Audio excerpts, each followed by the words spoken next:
Hello! Let's get over the rules real quick. Number 1, any Pokemon that faints must be permaboxed. Number 2, I can only catch the first wild Pokemon encountered in each area, and I'm also playing the species clause. Number 3, I can't use any items during battles. Number 4, I can't overlevel. And finally number 5, I have to set the battle mode to set. And for starters, if the last digit of my trainer ID is 1 to 3, I can only use the grass type starter. 4 to 6, fire type, 7 to 9, water type, and 0, I can have anything I want. While I was out working on the weekdays, I started test Nuzlocke runs on my phone emulator, as a way to prepare for this Nuzlocke run. I expected this game to be harder than the previous 2 I've done, so I wanted to come in more prepared. It was a good warm-up, really, until I got absolutely destroyed by Fantina twice and Byron once. Of course, I didn't have the luxury of properly grinding my team for proper levels and EVs. In any case, I felt good and ready as I started to tinker around the setting for my NDS emulator. Yeah, we don't talk about the first attempt. With the last digit of my trainer ID being a 9, I was stuck with a Piplup for a starter. I painfully beat the rival's Turtwig in a very slow battle, then I named my first Pokemon, Pengu. After letting our mom know of our departure, the adventure officially began. Just off Twinleaf, we caught our second companion, a Starly. He was named after his predecessors, Burb. The next route above Sandgem, we encountered a Shinx, which was named Zap Zap. Not the worst luck on the first 2 encounters, so I was happy. After doing the absurdly easy mandatory clown quizzes, we headed off from Jubilife and ran into our rival for our second battle. I honestly forgot this battle was here, and didn't put Zap Zap in the lead slot, so I had to switch from Burb to Zap Zap, which didn't really have any point to be honest since he didn't have any electric type moves. Anyway, he finished off the Starly with tackles. When the Turtwig came out, I had to switch back to Starly to get the type advantage with Wing Attack. Easy win. Over at Orberg Gate, Jean the Psyduck joins the team, and Zuby the Subat joins the team at the mine. I caught a Machop north of Orberg and named it Macho. I then traded it for an Abra over at one of the houses in Orberg, counting it as a Pokemon obtained in the city itself. Welcome to the team, Kaza. It was then time to face the first gym, the Rock-type gym. Facing Rourke wasn't too much of a challenge because of Pengu and Jean. Pengu managed to take down Rourke's Geodude and Onix with bubbles with ease, but he was unable to make quick work of the Cranidos. I had to switch out to Jean, who then easily took care of the Rock-type Pokemon. We got our first gym badge and our welcome to the Sinnoh League. After the match, Pengu evolved into a Prinplup, looking more like a proper penguin now, or as Benedict Cumberbatch likes to call it, a penguin. Before the Valley Windworks, Burp managed to evolve into a Staravia, and right before the battle with Mars, Zap Zap attained his next evolution, a Luxio. The battle with Mars was a bit of a struggle, to put it bluntly. Zap Zap managed to take out the first Pokemon, a Zubat, but then was hit by a critical hit Feint Attack by the Purugly, which took down his health all the way to the red. I had to switch out to Burp, who managed to take out the Purugly, not without some serious fight though. Admittedly, I was very underleveled for this fight, and it was quite lucky that I managed to get out of this battle without any of my team being taken out. At Eterna Forest, we were met by Cheryl, and I took the time to grind in the forest because of the free heals by Cheryl. The grind resulted in Zuby evolving into a Golbat. To the west of Eterna City, I caught a Badoo, is that how you say it? Which was named Flo. Gardenia wasn't that much of a problem either. I had 2 flying types on my team, so it wasn't worrisome at all. Burp wiped most of Gardenia's team with wing attacks, though he did sustain a lot of damage in the process. Came the Roserade, Zuby got on the field and dished out some wing damage, which eventually took out the Roserade. Second gym done and dusted. At the Galactic headquarters in Eterna, Kaza evolved into a Kadabra. I struggled yet again with the commander fight, this time with Jupiter. Despite being adequately leveled, her Skuntank still managed to give me a lot of problems. Zap Zap was up first and promptly took out a Zubat with ease. Her Skuntank, however, took 3 Pokemon to deal with. Once Zap Zap was in trouble, Pengu came out and also failed in taking it out. Zuby had to take charge and finish the job. Finally, the best thing in this run occurs. To the west of Hearthome, we obtain our Lord Savior. In the city itself, I managed to obtain an Eevee, which had to be named Boy, of course. Preparing for Fantina, I was quite nervous, as I had virtually no counter for her Mismagius. The 2 run enders when I was practicing was precisely that Mismagius, because it was quite hard for me to figure out a way to beat her using the limited teams in the Nuzlocke runs. So I decided to evolve the Wurmple that I got south of Flowerama Town into a Beautifly to tank some damage. Butterfree joins the team for now. Here we go with the Fantina fight. Zuby took out the Duskull with bites, then the Run Ender came out, the Mismagius. Jean managed to pull off one Water Pulse before being taken out with the Shadow Ball. Rest well, Jean. Butterfree then had to come out and take things into his own wings. He was able to paralyze the ghost Pokemon with a Stun Spore and managed to whittle down the Mismagius' health with Mega Drains. Sensing a finish, I switched out Zuby, but Fantina used a Super Potion. Zuby then spammed Bites, which got a flinch twice in a row. I paid my respects to RNGesus once more as Zuby easily disposed of Fantina's Haunter. Not my proudest moment, but a victory is a victory indeed, even at the face of some low IQ plays. To add to the celebration, Zuby was happy enough to evolve into a Crobat afterwards. May you rest well in heaven, Jean. We were challenged by our rival at the exit gate of Hearthome. Zap and Zuby just cruised over his team. At the Lost Tower south of Solaceon, we caught a Ghastly and named it Spooky. It evolved into a Haunter shortly after. Over at Maylene's gym, we led with Kaza. Now, I've never used a trader Pokemon at this stage of the game, so I might have overlooked some things. I thought this gym was going to be a breeze because of Kaza, but I seem to have overlooked the fact that Kaza wasn't entirely obeying me because of his level. Realizing this, he was quickly switched out to Zuby, who was able to take out Maylene's Machoke. I did some low IQ play here and switched around my Pokemon before finally taking out the Lucario with Zap. Another very messy fight. After the fighting gym, I had to go through a lot of plot. Pengu did evolve into a Napoleon after, making him a more viable option for battles. As a Prinplup, he wasn't really doing much.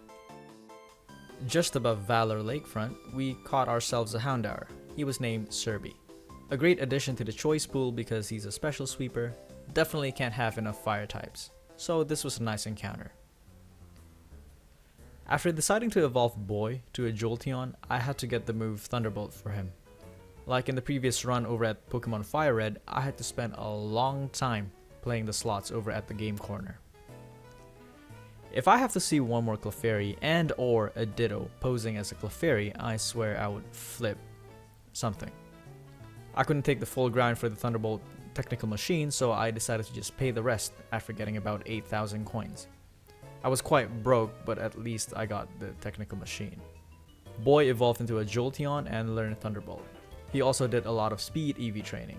This also took quite a while, as did the other EV trainings that I have to do for this game. It was really slow.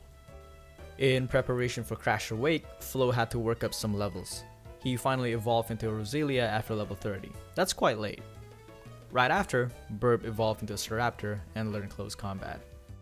In front of Pastoria's gym, our rival came around and hastily challenged us yet again. Kaza took the lead and swept his Staravia and Buizel with Psybeams first. Then I switched to Burb to take out his Grottle with Fly, downing his Ponyta with Close Combat afterwards. Another easy rival fight. During the battle with Crash Awake, I led with Boy. He promptly took out the Gyarados with a Thunderbolt, making quick work of it. Then when the Quagsire was out, I switched to Flo, who managed to kill it in one hit with a Mega Drain. His Floatzel then was called upon, and same strategy. However, I didn't know that his Floatzel has Ice Fang, so the hit took me a bit by surprise. Thankfully, Flo was able to tank the hit with 14 HP. I thought we were going to lose Flo right here. I switched to Boy, who endured a crunch hit before dishing out a Thunderbolt. The Fen badge was ours, and still no notable casualties so far. After this gym, I cycled through more plot. A bit of grinding resulted in Serby evolving into a Houndoom, and then more plot. East of Celestic Town, I caught Bluey the Swablu.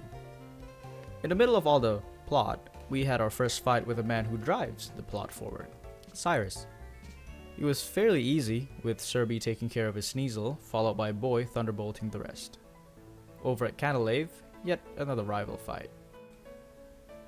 I mistakenly put Zuby in the lead, so I had to switch him out for Boy. Boy took out the rival Staraptor with ease. A Rapidash came out next, so I switched to Pengu for the type advantage.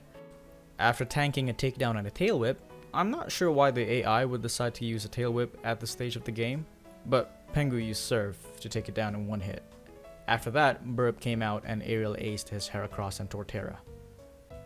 Boy then came back out to finish his Floatzel. Before Canaleave's gym, I caught him a choke to the west of Celestic Town. He was named Kinniku for muscles. Now, the Steel Gym. Get ready and brace yourselves for a bit more of a low IQ play right here. I led with Serby, who easily swept Byron's first 2 Pokemon. Came the Bastiodon. I wasn't really paying attention, so I thought Serby's Flamethrower was going to be a super effective move. Spoiler alert, it wasn't. It only took about half health of damage and hit back with a Stone Edge. With slightly soiled pants and a huge sigh of relief, I switched Serby for Pengu, who managed to surf the Bastiodon away. That little mistake almost cost me a valuable team member. While training in Iron Island after the gym, I caught a Graveler. He was named Ballet. What comes after is, you guessed it, more plot.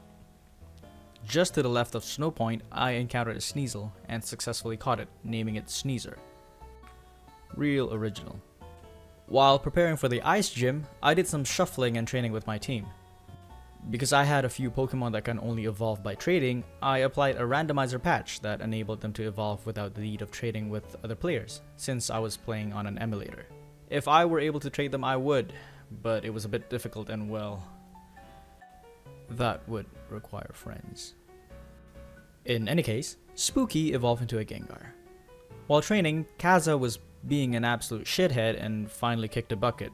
I never loved you, Kaza. Rest well. After training super hard for what would be the hardest battle so far, we finally went in and faced Candace. It was an unbelievably grueling battle that costed me half my team. Just kidding, it took 4 flamethrowers from Serby. Upon finishing the Snow Point Gym, I get to enjoy more plot. During the Galactic Headquarters mess, Kinniku managed to evolve into a Machamp. We then challenged Cyrus for a battle in the HQ. Boy took charge and brute forced his way to victory with Thunderbolts. Not much to say here. After, Saturn challenged us to a battle while we tried to free the Lake Trio. It took a combination of Boy, Serby, and Burb to finish him off. Not a terribly challenging fight, just troublesome. After more plot and a bit of exploration at Mount Coronet, we finally reached Cyrus at Spear Pillar. Before we could challenge him, we were halted by Commander Mars and Jupiter. Joining us is our rival, ready to fight to save the world. The double battle with our rival was long, to put it simply. His Munchlax did a very good job of being a meat shield, while Serby blasted flamethrowers at whatever was in front of him. This fight took about 5 minutes on its own. And more plot, with some puzzles mixed in. I have to say, this part does have some really cool visuals. Now, the last fight with Cyrus. The fight to save the world. The fight to save humankind and Pokemon kind. The fight to save the universe. And most importantly, the fight to end the plot so we can get the hell on with the game. After taking out his Houndoom with a Surf from Pengu, I couldn't switch in Boy immediately because of Cyrus's Gyarados, which would definitely hit Earthquake, because that's a move that's super effective for both Pengu and Boy. So I had to switch in Spooky first, getting a confused Ray in. After that, I was able to put Boy in, who had to receive an Ice Fang first. Boy dished out a Thunderbolt and took it out in one hit. Then his Weavile came out, and I switched Kinniku out for the type advantage.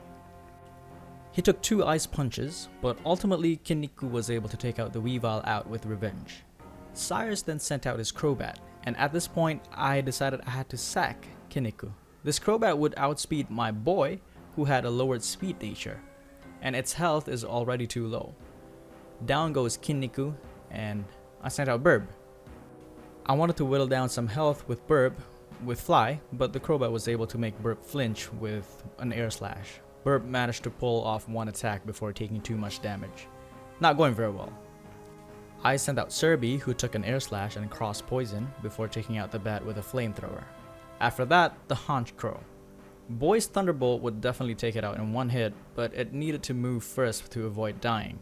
I tried sending Pengu to take it out, but it was a bit risky. I was very lucky the Haunch Crow missed the Heat Wave, while Pengu blasted it with a Surf. At this point, I decided to sack one Pokemon so Boy could get the first move. So, Spooky had to go. Rest well, buddy. Upon Spooky's sacrifice, Boy hit the much needed Thunderbolt and killed the stupid crow with the Fedora. Cyrus's plans were foiled, but there was still one more battle. The battle with the legendary Giratina, the battle to capture the legendary worm-like thingy that will go down in history. The battle that almost cost me the run and wipe half my team. Not really. Welcome to the team, Ginny. Not that we're going to use you, but have fun in the box. Spooky and Kinniku joins their fallen brethren in heaven. Preparing for Volkner, Ballet evolved into a golem. Lots of traded evolutions in this run. Subsequently, Bluey evolved into an Altaria. I decided to take a page out of Winona's book and use this stupid bird against electric types. After coaxing Volkner back into action, we would then finally battle for the last gym badge.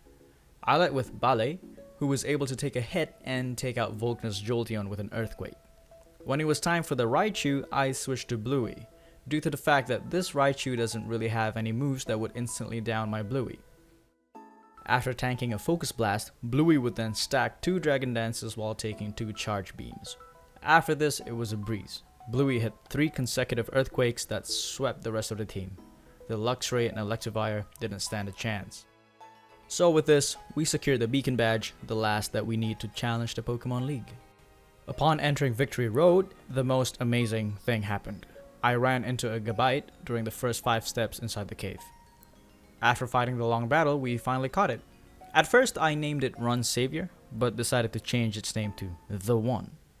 Thought it would fit it better. Before the final grind session and facing the Elite Four, our rival would come and challenge us for the last time. I opened with Boy, who took out his Staraptor in one hit with a Thunderbolt. Next was his Torterra, who was really tanky. I switched out Boy for Bluey, and the strategy was just to spam Fly until this thing went down. It took a while, but it finally did. Next, he sent out his Floatzel, and I responded by switching it Boy. Boy was hit with an Ice Fang, and of course, RNGesus wasn't with me, as the Ice Fang turned Boy frozen solid.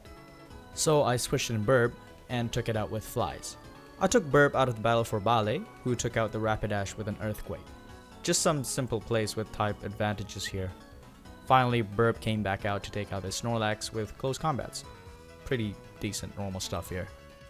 Before the Elite Four, I did some shuffling for the team and one final grinding session. I'll skip showing you guys a couple of the evolution animations and just show you the final team. The first slot was filled by Pengu, the Empoleon. The second slot was filled by Serby, the Houndoom. The third was Burb, the Staraptor. The fourth was Sneasel, the Weavile.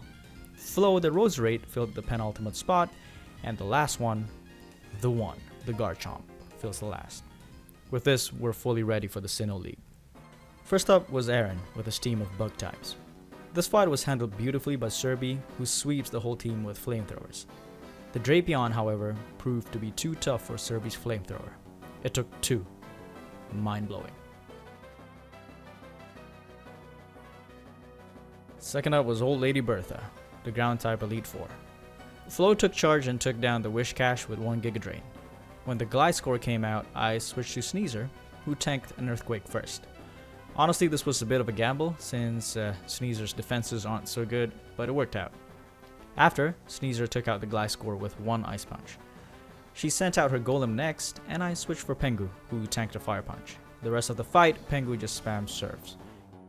He took out Bertha's Golem, Hippowdon, and Rhyperior in 1 hit. Massive fight from the Penguin with a Bowtie. Next was Flint, the Fire-type Elite Four. And it was time for the One. This fight took literally 5 Earthquakes to finish.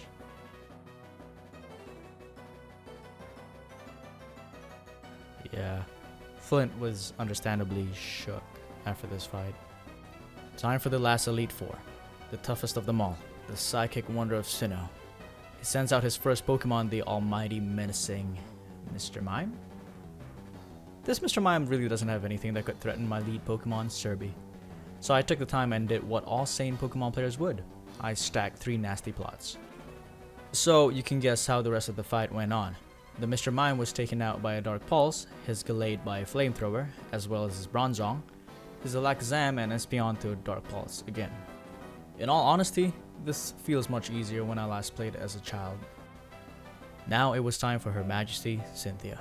I appreciate her help during the Galactic fiasco, but it's time she was dethroned, for the sake of this run and my sanity. This is also revenge for giving me an egg that hatched into an egg. Her Spiritomb was up first, and I led with Serby. Not much to say here, Serby took it down with 2 flamethrowers. Next was her Milotic, so I switched for Flo. Flo tanked the Surf, which didn't do much of a damage. To take down the Milotic, I opted for a Petal Dance, but check this out. Son of a bitch. Cynthia healed after this, and Flo hit another Petal Dance that did the same amount of damage, and it left Flo confused from the fatigue. Thankfully, in the next turn, Flo overcame the confusion and hit a Giga Drain to take out the Sea Serpent thing. The Togekiss was up next and I switched Pengu in. After taking some minimal damage in the switch in, Pengu was outsped by the Togekiss and was hit by an Aura Sphere before dishing out an Ice Beam. Since it was too close for comfort, I switched Flo back in, who took a Shockwave. Flo survived and outsped the Eggbird thing and used the Sludge Bomb and was able to take out the Togekiss. Next was Cynthia's ultimate Pokemon, the Garchomp. I needed a fresh turn for Sneasel, so sadly I decided to sack Flo. He had to go. Flo went down to an Earthquake. I threw Sneasel into the midst of battle and he took out Cynthia's Garchomp with 1 Ice Punch. 4 times effectiveness, baby. The next one was her Lucario, and it was time for the one to be back into the battle. Lucario's Aura Sphere took down the one's health to half during the switch in, but it was no big deal. 1 Earthquake from the one absolutely decimated the Lucario, and it also decimated her last Pokemon, Roserade, and it wasn't even a super effective move. With that, the Sinnoh League was finally done. It only took around 70 hours, and I'm pretty sure most of that was the grinding and the plot. The VS Seeker managed to be one of the most important items in the game again this time around. Also, the fast forward function. Without them, I would have given up on this challenge very long ago. And compared to the Game Boy emulator, this fast forward function is a lot slower. So if any of you knows how to speed up the fast forward function, that would be greatly appreciated. I just want to say a short thank you to all that subscribe to my channel. I'm really glad that what I put out is enjoyable to someone out there, and thank you to all that drop a bunch of tips for me to improve my content over. I really appreciate it. I hope I'll be able to put out content in a steadier manner. Sorry if this one took so long. My work got surprisingly busy and I wasn't able to spend much time at my computer to continue recording. In any case, thank you so much for watching and consider subscribing and hitting the bell if you've enjoyed the video. I'll be putting out content similar to this. See ya!